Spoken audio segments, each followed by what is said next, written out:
Hank or John or DG, I'm going to turn it over to HISA. The purpose of this is to brief everybody on the cost allocation rule that is posted on the HISA website, the thinking behind it, and the practical implementation of it, and then basically for the folks from HISA to basically answer any questions that you may have today. So with that, I don't know who wants to go first from the authority side. I'll take care of it, Ed. Thanks for having us. We've got, I know that Tom is with us. I know that one of the board members, DG Van Cleef, is with us. I know that Hank is planning to be with us when his 10:30 call is over. Just for everybody's background, Ed reached out to me last week and asked me if we would be willing to do a presentation on the methodology on the assessments, and we said of course we would.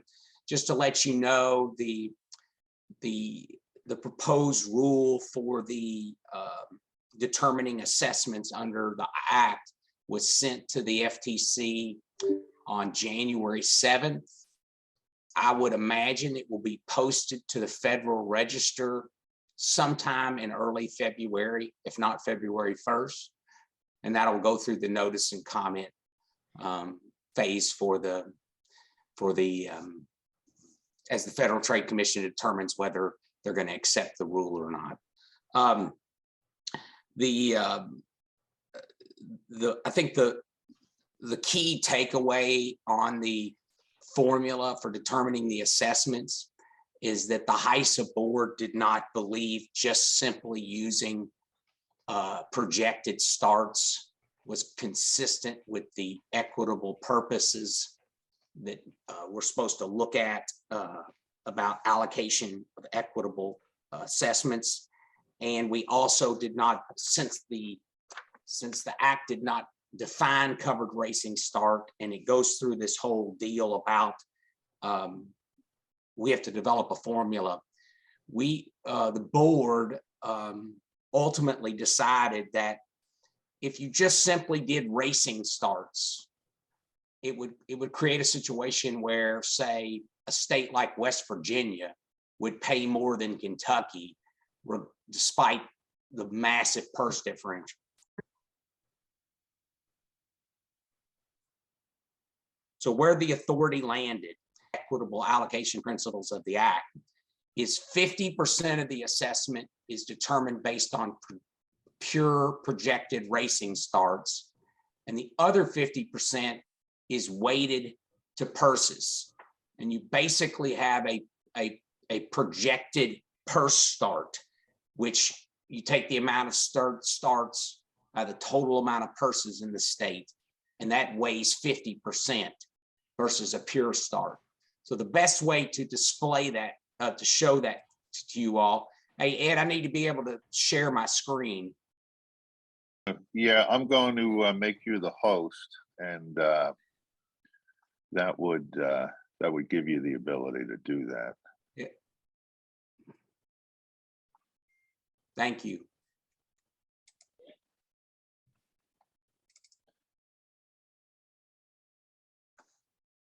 So this is the document that we filed with the Federal Trade Commission, and this is based on 2019 numbers.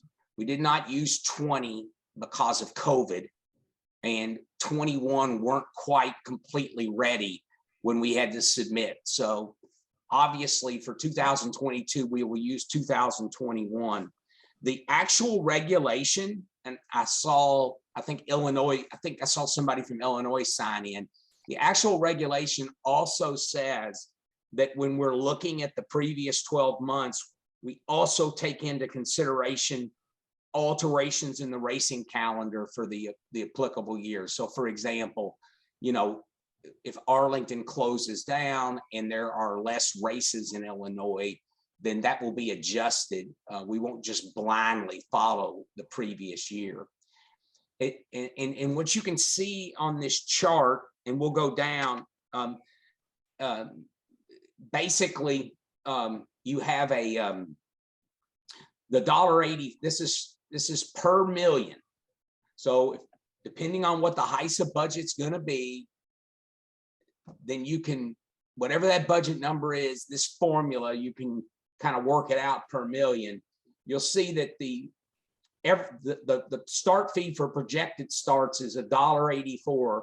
That's for every state, and that's representing a pure number of starts. The start fee for projected purse starts is that 50% of the formula based on the value of a starter based on the overall purses in the state. And then you get a total start fee and then a total fee per state. Now, there is one other part of the formula that at $1 million, you can't necessarily see. And that is, the regulation also says that if a state were to be assessed over 10% of the total amount of purses in that state, that number is capped. So I think the best way to look at that is, let's say, look at Idaho. So at $1 million, Idaho pays $158. They have $41,000 in purses in Idaho. So what that means is, no matter how big the HISA budget is, Idaho will not pay more than 10% of their purses. In that case would be $4,100. So that 10% cap of purses really only comes into play with some of the smaller states, but was another kind of equitable principle that the board felt like needed to be done, particularly for the states that had smaller purses. So this chart, it again is simply a representation of $1 million of per $1 million what a state would pay, what they would be requested to be paid. Obviously, the state doesn't have to agree, and I'll show you how that works if they don't. But this is per million, and it blends the start fee with the start fee for projected purse starts, and you come to the total fee, and then that gives you the number per million. With the 10% cap that doesn't obviously come into play under this example. Now, I'm sure everybody would, I'll move it down a little bit so you can see it's simply a mathematical formula, again, of 50% of pure starts versus 50% of this purse start. Now, if a state opts to not pay the allocation, then the regulation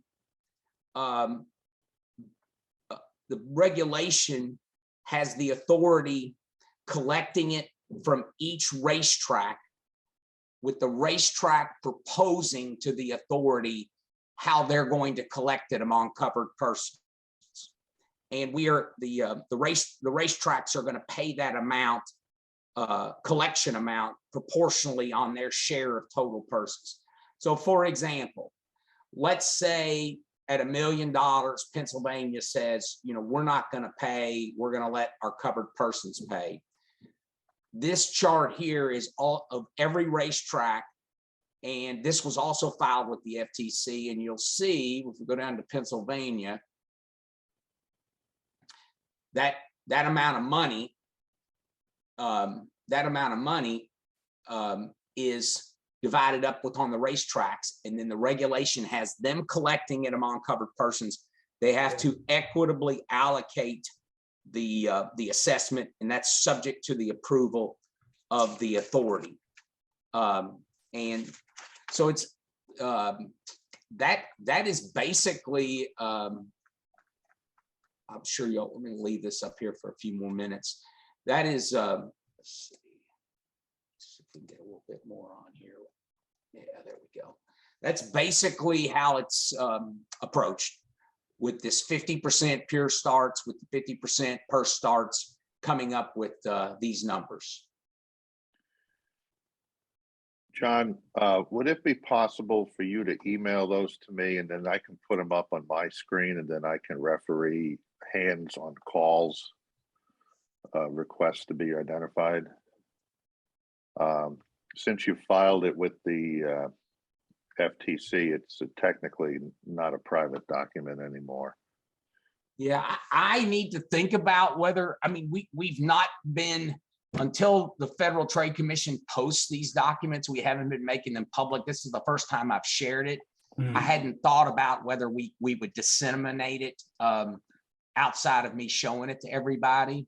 So let me think about that, and then I'll be glad to get back to you. But let me do Well, this. yeah, no, only because for the I only want it for the facilitation of the call.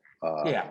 I need to take questions back, and people are going to have. I'm going to need to reclaim the host so I can recognize people with questions. So I'm going to do that now, but you might have to tell them.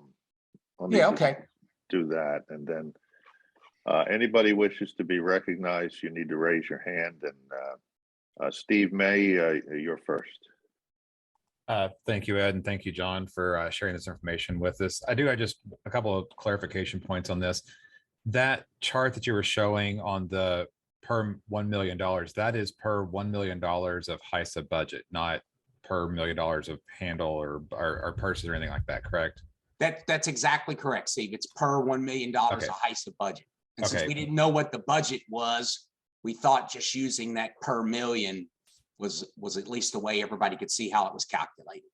And does that take into account the paying back the debt that HISA has incurred at this point, or is that something else? Is that another calculation going to be done?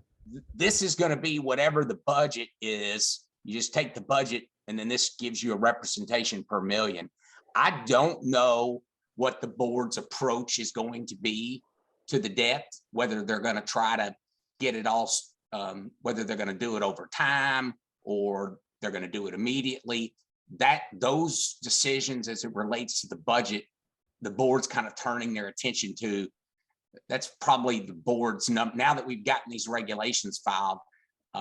That's, I think, the staff's #1 task starting at the end of January is to start working on voluntary agreements for the safety rules. I think the board's #1 objective is to get focused on this budget, which obviously the budget for 2022 is going to be a lot different than we anticipated it, because there is not going to be a medication and anti-doping component to the budget. I mean, there might be a small portion, but it's obviously not going to be rolled out since we have to get a new drug control agency. So that number is going to be a lot smaller than I think people anticipated for 2022. Okay, so that kind of answers the other one of the questions I had was that budget going to include the paying down of the debt, and was that going to be over time? But it doesn't sound like you've got that kind of squared away at this point. I don't know what the board's decision is going to be about that. But I think that it's a pretty safe assumption that for 2022, the lion's share of that budget is going to be safety related. Okay.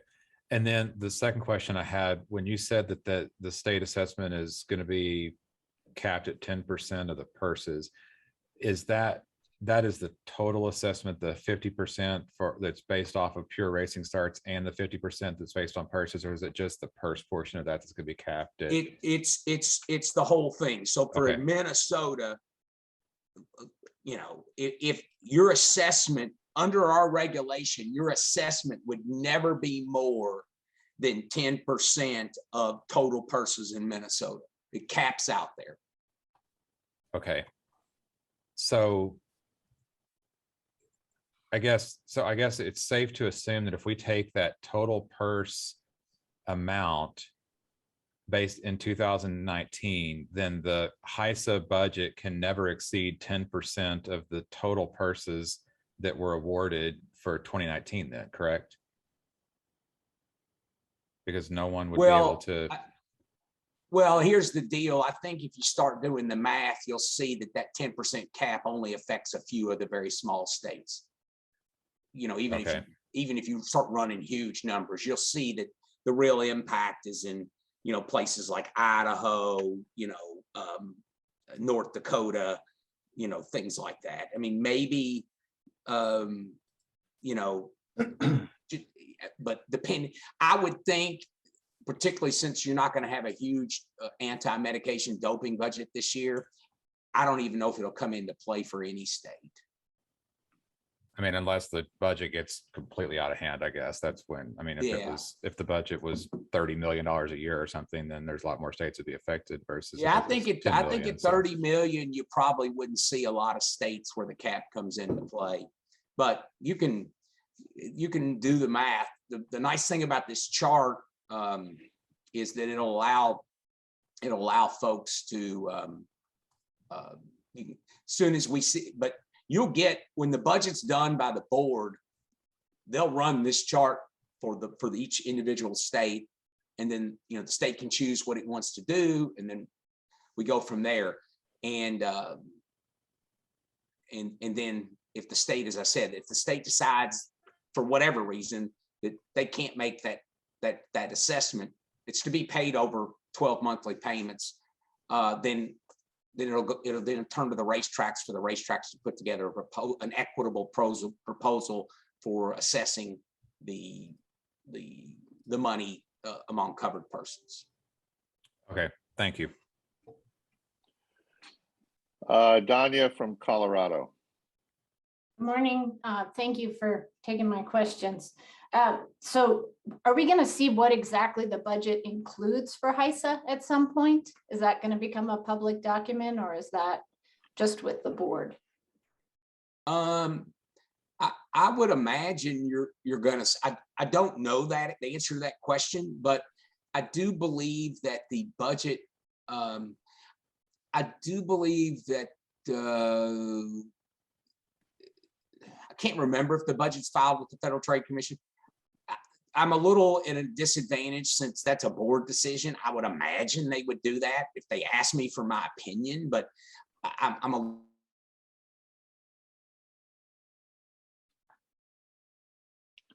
Did he freeze?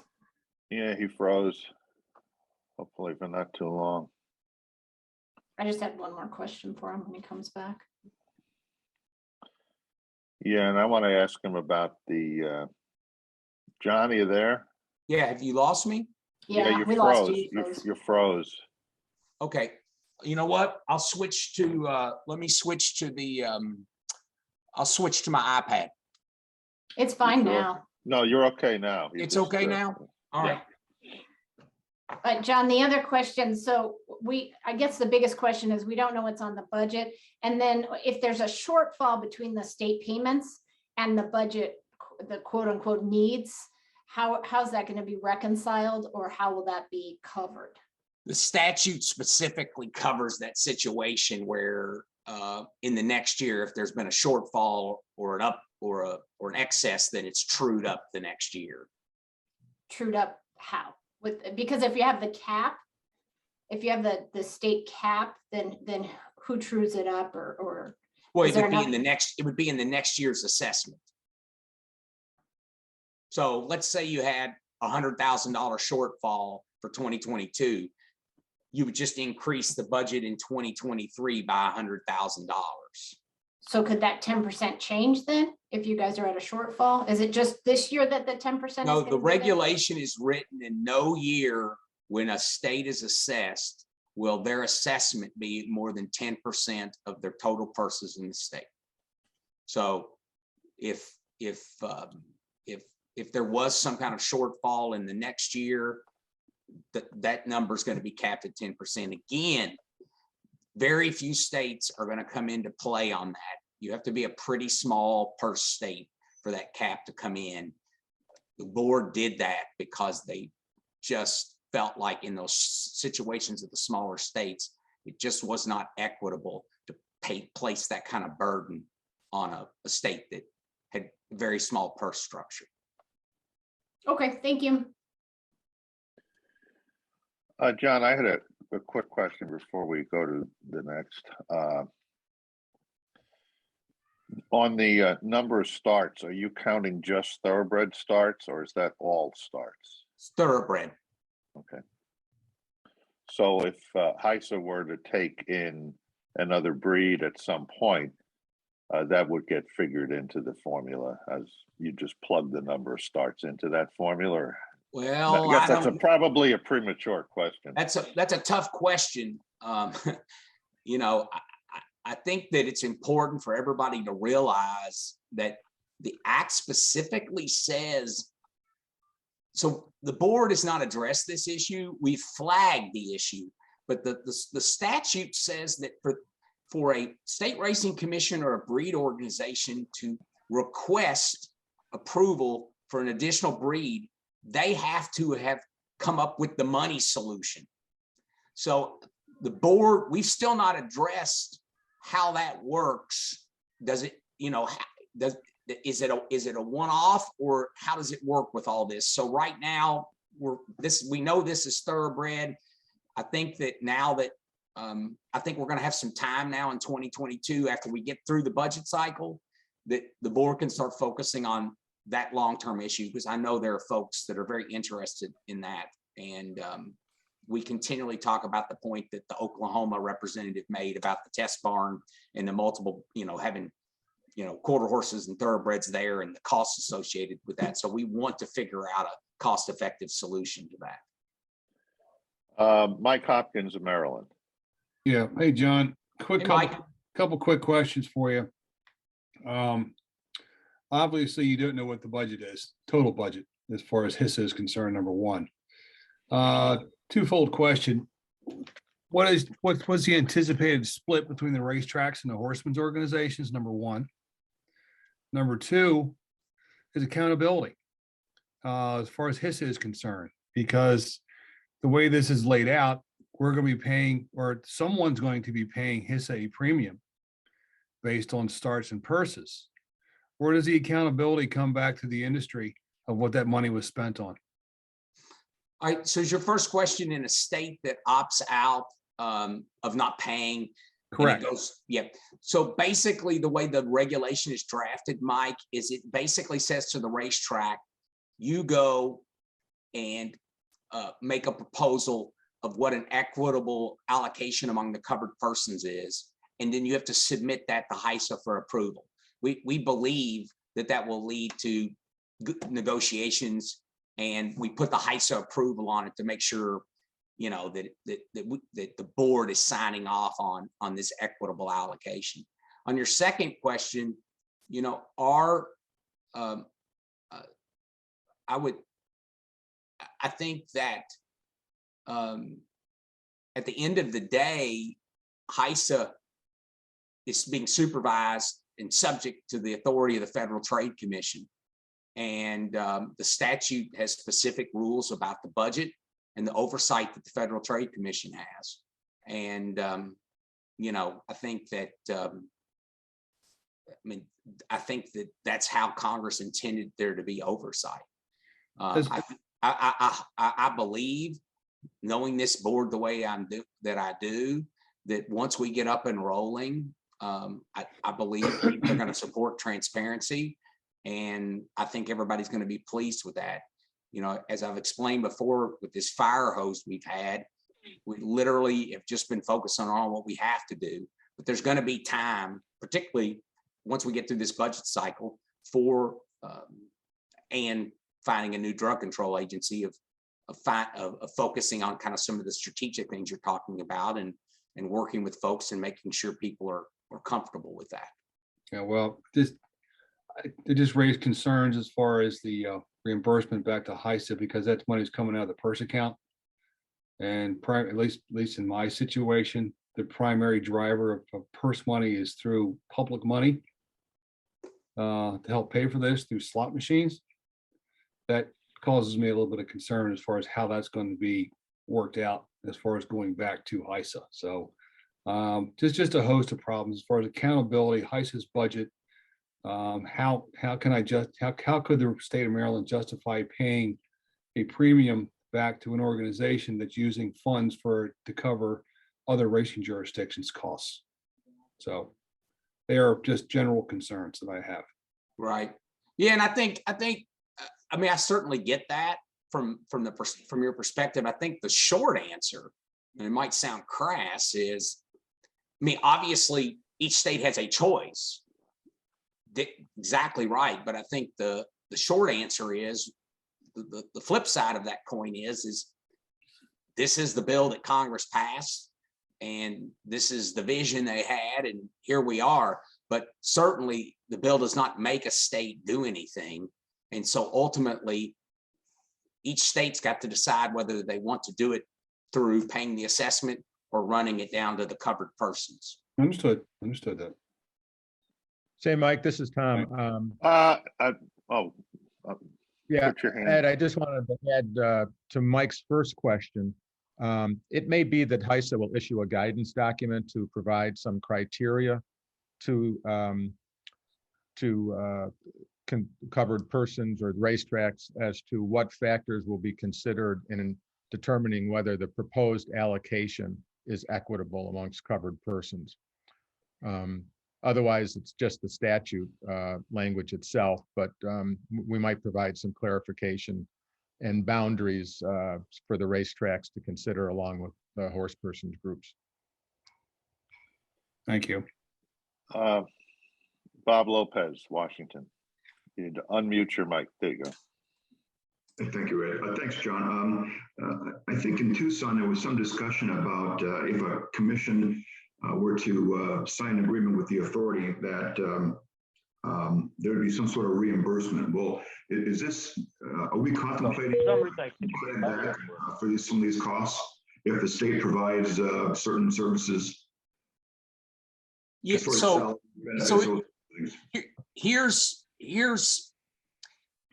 the, I think that particularly on the drug testing side, that was what was anticipated in Tucson, and I think will be anticipating. I think what that will look like is the drug control agency says it's going to cost us this much money to collect the samples, process them, do all that. Versus if we have the state following our supervision and doing it, it's only going to cost this much. That's where I think you're going to see the credit come into play, where the state enters into this voluntary agreement as it relates to the drug testing personnel. And it would, I believe, had we entered into an agreement with USADA, I believe it would have simply just been the differential of that number that the state would be then credited back off their allocation. The way the safety regulations are written, I don't think there are credits within the safety regulations, because we really can envision this as voluntary agreements with the states on the anti-doping and drug medication side, and on the safety side. The safety voluntary agreements are going to be about the State Racing Commission voluntarily agreeing to fill this personnel spot with their person as it's set forth in the safety regulations. The way the safety regulations are written is if the State Racing Commissions choose not to enter into those agreements for those safety positions, then the racetracks have to pay for it. So there's really not a credit on that situation. Long answer, Bob, but the long and the short of it is there will be credits within the drug program on the collection side and all of that. Thank you.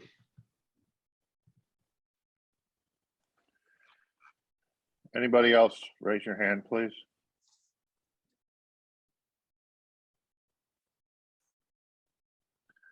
I have a question from Idaho, Ed. It was written, and okay. I don't know the answer. So Idaho, I know that Ann McGovern in our organization has spoken to you all a few times. So I will take this question back to some of my crackerjack legal team to get your question answered. I don't know. So just John, the couple of things pop into my head listening to this discussion. One of them has to do with the use of state funds by state agencies is usually audited. And to the extent that the state wishes to come into HISA and audit, that may be an issue you may need to consider. Because that may, as I understand the statute, the determination as to whether a state is going to be able to do what HISA asks it to do is an annual issue based upon the annual assessment being levied. So I'm just thinking in terms of some states where people above the state racing commission start, want to have the use of state resources audited. Has HISA considered what mechanism there may be? And it could be a philosophical issue, but it could be a practical issue. And I think it would be worth everybody's interest to have that thought about up front rather than later. That's an excellent point, Ed, that I haven't thought about, and I've written it down. I think it's something, and obviously when all this starts happening with the interaction with the states, that's something we needed to be thinking about. So that's a good point. And the other thing that hit me, because it came up with regard to the credits, a number of states have employed equine medical directors, and some of the functions of the equine medical director, and again, these will be or could be budget issues,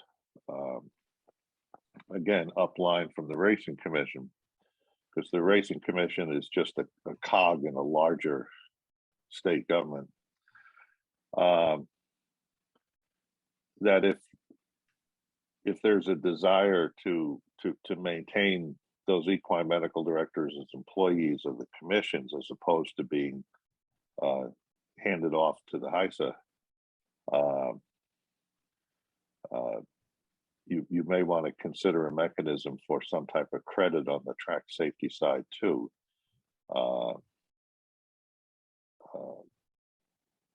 That's my only comment on that.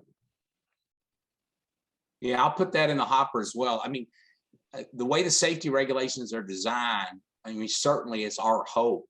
Say, for example, a state has an equine medical director, that the state will enter into a voluntary agreement to take on the HISA equine medical director activities. They would stay a state employee, they stay doing what they're doing.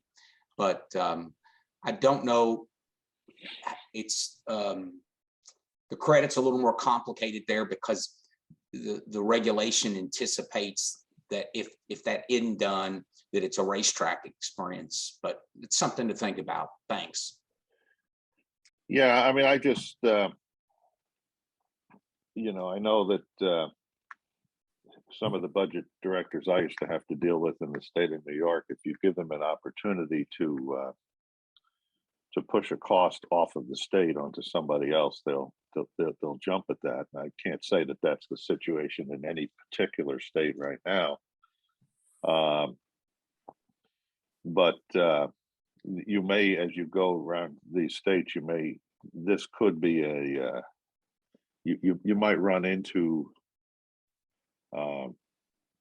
people negotiating from the Racing Commission who are under orders from above to achieve some type of cost sharing. And that's not anticipated by your proposed rule right now, but you may want that flexibility.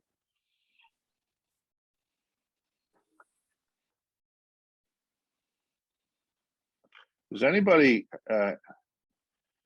either everybody is stunned or you have all the answers to all the questions you have? But if anybody would like to be recognized, raise your hand and we'll go to you, and you can ask John or anybody else. Okay, John, I think you did a pretty good job for the group here. Are there any other questions HISA related, since we have folks on the call that may not be uh, pertinent to the subject matter of this call? And if not, then we'll have a shorter call than I thought we'd have. But Ed, while they're thinking about that, let me just point out that we are, we've had a couple of the states reach out to us. We, as I mentioned previously, about we're going to be establishing in a few weeks these working groups to start working on the voluntary agreements.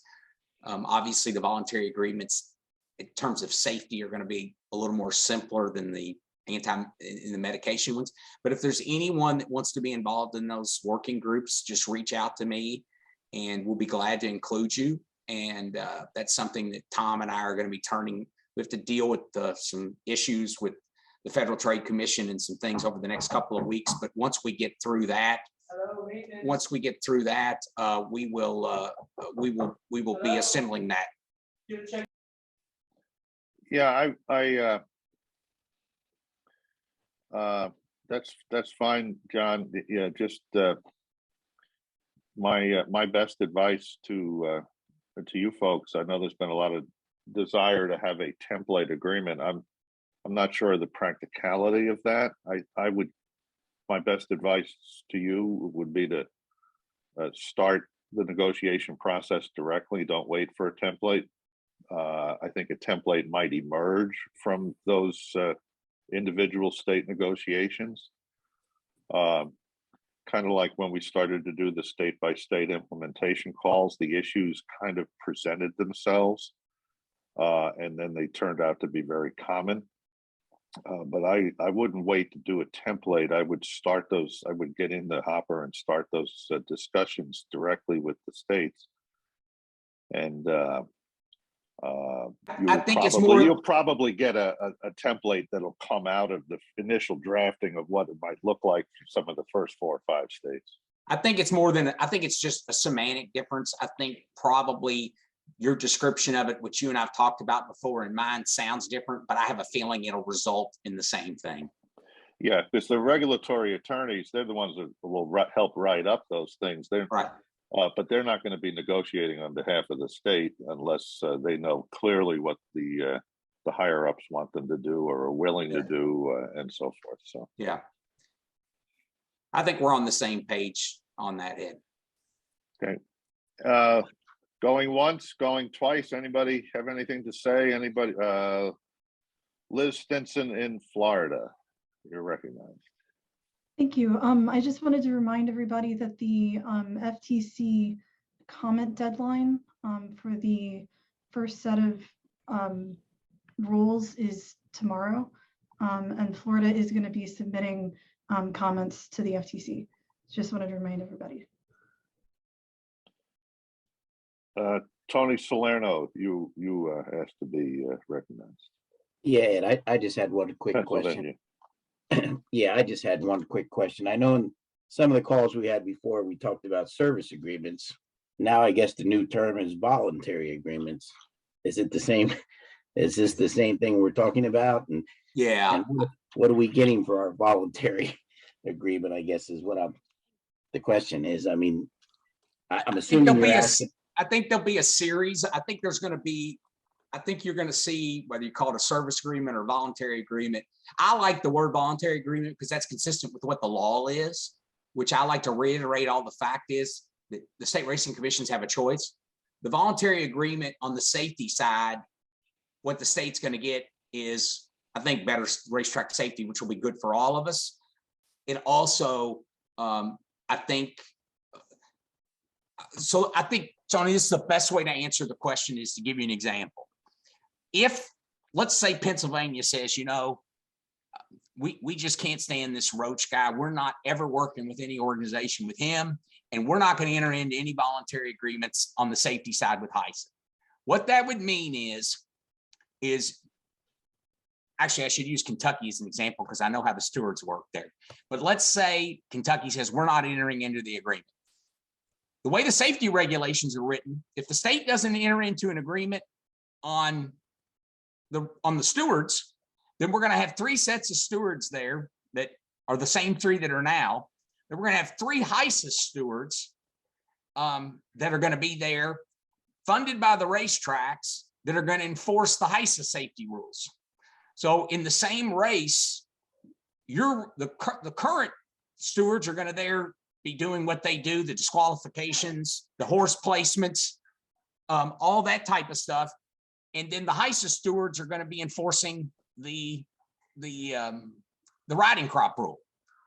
So we think when we sit down, particularly on this safety side, and we walk through what it looks like, and that how a place like Kentucky or Pennsylvania or any other state can simply just use their existing personnel, I think it's going to make a lot of sense. But that's kind of that. So one of the things beyond we get the racetrack safety and all these standards, but it also the state will also get a more streamlined process than if they don't enter into a voluntary agreement. And in your voluntary agreement, I'm assuming that would mean we would still use our staff for sample collection and drawing blood and everything else. That's on the doping side, Tony. That's a whole separate animal. It's a whole separate, okay.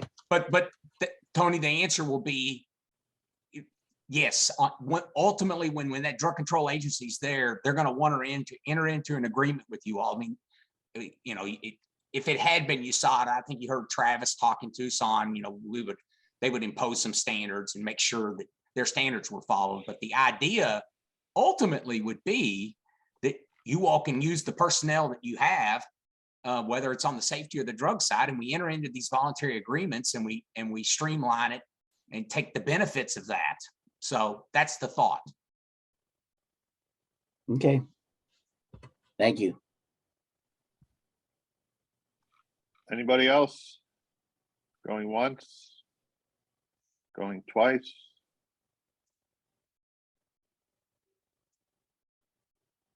John, the only thing I want to reiterate is everybody's got a different hierarchy they operate under. And there may be some people in some states that view this as an opportunity to privatize certain functions, so they might not have a problem with passing certain things off to the racetracks. Again, those might be decisions made above the level of the racing commission personnel. So I just want to underscore that so you guys, okay, you know, understand that is in the realm of possibilities in some states. I wouldn't say all, but in some. Dina Pittman from Indiana has come in under the wire. Yeah, sorry about the lateness. Somebody had mentioned the FTC comment deadline. And Ed, I just wanted to check in with you. Has the ARCI submitted anything, or will they be submitting anything? Well, we've urged every state to submit individual comments as to the impact on your individual state. We are in the process. I'm in the process of, I've got a draft that I need to complete working on. We will probably put some comments in that would be supportive of certain aspects, and I haven't really found anything. You know, the obvious the obvious thing that hits me is it's very hard to comment on these submissions piecemeal, because there is a macro cost and there is a of both the racetrack side and the anti-doping side, and to comment on specific on this, at least on the first endeavor, I'm finding kind of difficult. So that's why I've urged every commission to put in state-specific impacts, and I'm sure that there will be some common concerns. But I think California's put one in, and or intends to. I know Florida does. There are probably some others. But we did comment extensively on the rules that were posted on the HISA website, and a lot of those comments were certainly taken into effect were taken into consideration in what ultimately went to the FTC. But I'm in the process of going through that with a fine tooth comb, and that'll be done tomorrow, and it'll probably come in right under the wire. Okay, thank you. Anybody? Dave Lamont from Virginia. You have to unmute your. There you go. Thank you, Hey, Ed. Dave. I just would like to know if, when do you anticipate starting these phone calls with the individual states? Just ballpark, just so I can kind of plan. Well, we're gonna, and I'd say by the end of January, whether it's a working group, as I call it, or as Ed calls it, you know, we start negotiations with the 4 or 5 or 6 or 7 states that want to be involved on the early end. I think we'll try to run those to ground. I have talked to Tom. We, at least from the lawyer's standpoint, February is going to be what we're calling voluntary agreement month. So I would think by the mid to end of February, we should start to be reaching out to states. And again, I think because we are not dealing with the drug side, we're only dealing with the safety. Regardless of someone's view of the voluntary agreement, the safety voluntary agreement is going to be a lot more streamlined. It's lists all the safety positions, and the state can choose whether to volunteer. So I think it's not going to be quite as daunting as if it had we needed to get ready on the anti-medication side, particularly because those agreements would have had, you know, I'm sure a lot of requirements on drug collection and things like that. So I think end of February, early March, you could start to hear from us on that. But that's going to be our focus for the month of February. John, is there somebody, is there a point person for handling the state negotiations? That's something that RCI is not going to get in the middle of. That's really between HISA and the individual states. Is there somebody that a state is going to be point person on that? Is it you? Is it Tom? I'm assuming Hank's going to take a vacation at some point. Well, I would think that Hank is going to be, as soon as Lisa starts here in mid-February, Hank will be back to enjoying the retirement that he thought he was going to have. But it'll be a combination of those folks.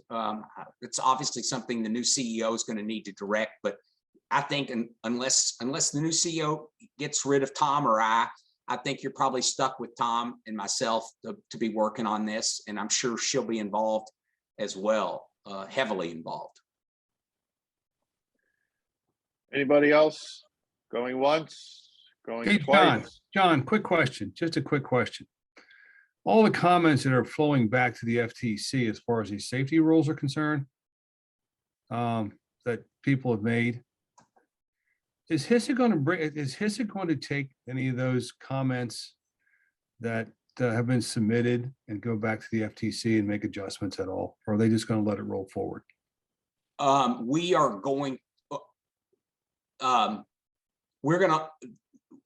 everyone on the HISA board recognizes that there may be things that we need to change in terms of fixing regulations or correcting something or looking at a different approach. So the answer to your question is every comment we receive goes to the racetrack safety committee, is evaluated.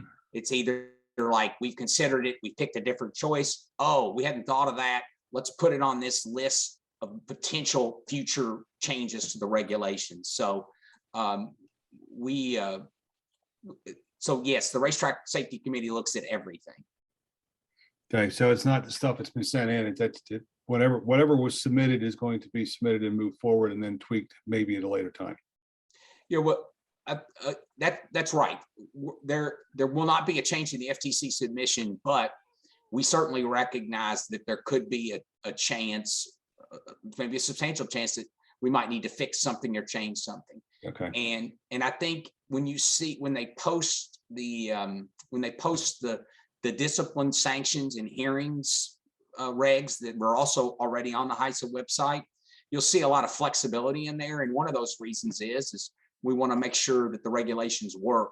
So, but you know, that's why this ongoing comment process is important, because I mean, I think we all remember.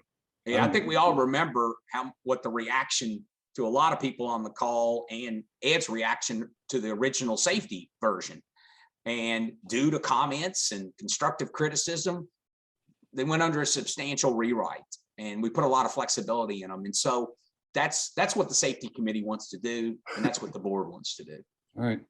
Mike, I'll add to that. I think there's 3 buckets that comments will be put into. One is comments where we just have a disagreement about policy or whatever, and the proposed rule will stand.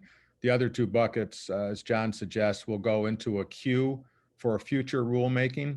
And, the Racetrack Safety Advisory Committee and HISA will consider those in a future package.